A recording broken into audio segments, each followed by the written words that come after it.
Do you ever feel like you have really bad luck, and that when a streak of bad luck continues, maybe things aren't as random as they seem? One reviewer on a game I made seemed to think so let's talk about that. Last year, I got really into solitaire games, and I wanted to create my own solitaire app that had all my favorite games while being completely ad-free. Half a year and 1,000 downloads later, and someone leaves an interesting review. He says some nice things about the game, but makes a couple of statements about the randomness. I would like to improve the randomness of the shuffling. It is frustratingly predictable in its ability to not be random. In 3 consecutive deals on Spider, 2 suits, I got 4 black queens, then 3 red 9s, then 4 black 4s. While I understand the idea of bad luck, even mine isn't as skewed as my experiences here. I wanted to talk about this, not to defend the honor of my game's random number generator, but just because I thought it's an interesting demonstration of a misconception many people have about randomness. How I understand what he's trying to say is that he was unlucky and got multiple copies of the same card in one deal. But then it continued, 2 consecutive times, and if things really were random, that would be too unlikely to happen. Ergo, the randomness is bad. This way of thinking is called the gambler's fallacy. Even though every deal is completely independent of each other, the more bad deals you get, the more it feels like you're overdue for a good deal.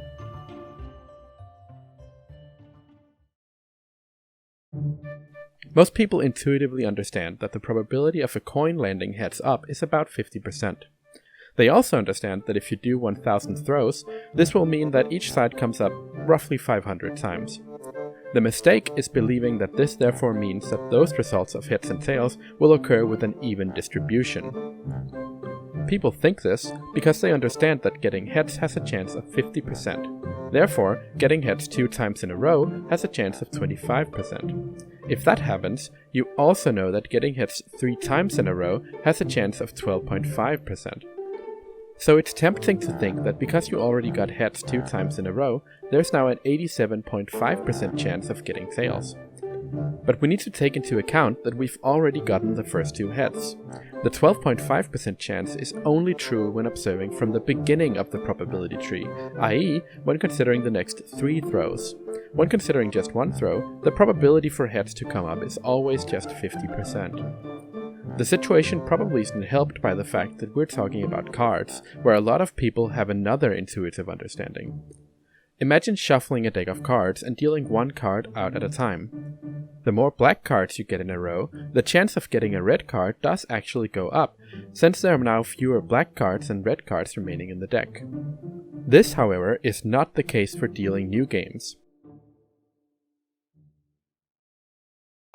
Our reviewer seems to think that after getting a bad deal 2 times in a row, it would be unbelievably unlikely to get another bad deal, even though every deal is completely independent and there's the same chance of getting a bad deal every time. The reviewer does, however, inadvertently, have a point about the game not being completely random. Computers actually can't do randomness very well. The cards in the game are indeed shuffled using a pseudo-random number generator, which means that the computer just uses arithmetic to generate numbers that appear random. These numbers exhibit the same properties as random numbers, in that every number comes up with the same probability and is largely unpredictable.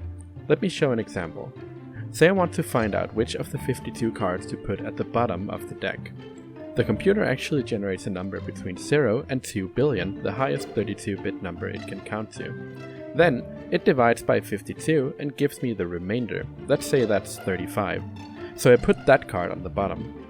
Then, it does some arithmetic to the previous number, making it into a different number between 0 and 2 billion. This time, we divide by 51 since we have 1 fewer cards to choose from, and take the remainder, 10. Then we put card number 10 in the deck and so on. So the number 35 led to 10, but they aren't dependent in the way that 35 always leads to 10, or that getting a 10 is now more likely because we got a 35.